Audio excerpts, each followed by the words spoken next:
আমাদের চ্যানেলের সকল আপডেট পেতে আপনার স্ক্রিনে সাবস্ক্রাইব ও বেল বাটনটিতে ক্লিক করুন। গর্ভবতী নারীকে খাওয়ার ব্যাপারে অতিরিক্ত সতর্কতা অবলম্বন করতে হয়।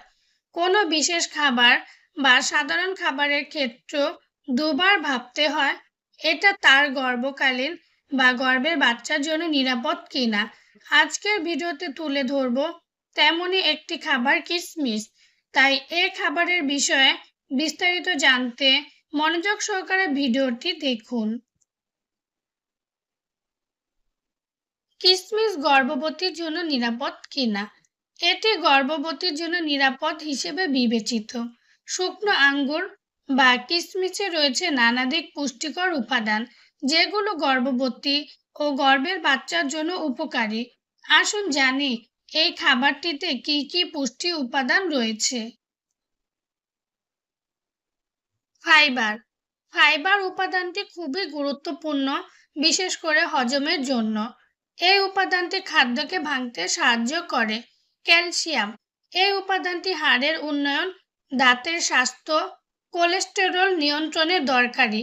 প্রায় সকল গর্ভবতী ক্যালসিয়ামের অভাবে ভুগে, তাই কিশমিশে পাবেন এই ক্যালসিয়াম নামক উপাদানটি। আয়রন।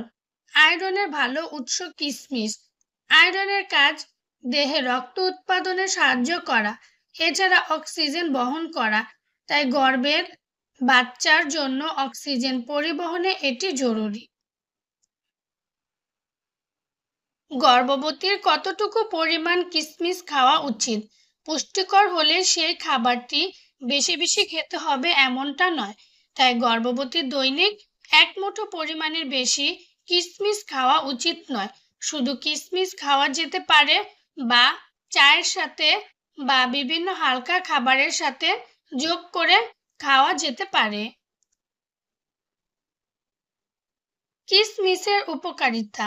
অনেক গর্ভবতী কোষ্ঠকাঠিন্য বা কষার সমস্যায় ভোগেন, এক্ষেত্রে কিশমিশে থাকা ফাইবার জরুরি, কারণ ফাইবার মল নরম করতে সাহায্য করে। রক্তশূন্যতা গর্ভবতীর জন্য কমন একটি সমস্যা। পড়ায় সকলে রক্তশূন্যতায় ভোগে এবং এর জন্য কিশমিশ একটি ভালো বিকল্প হতে পারে। অবসর সময় বা হালকা নাস্তায় কিশমিশ স্বাদের মাত্রা বৃদ্ধি করতে পারে। গর্ভের শিশুর হাড় গঠনে দরকার অতিরিক্ত ক্যালসিয়াম, আর কিশমিশ ক্যালসিয়ামের ভালো উৎস। কাদের কিশমিশ খাওয়া উচিত নয়? ডায়াবেটিস হওয়ার সম্ভাবনা আছে এমন নারীদের কিশমিশ তেমন খাওয়া উচিত নয়। এছাড়া রক্তে শর্করার মাত্রাজনিত সমস্যা আছে, তাদেরও কিশমিশ খাওয়া উচিত নয়। সর্বোপরি আপনার ডাক্তারকে এ বিষয়ে প্রশ্ন করতে পারেন, কারণ তিনি হয়তো আপনার অবস্থা ভালো জানেন। আশা করি ভালো থাকবেন।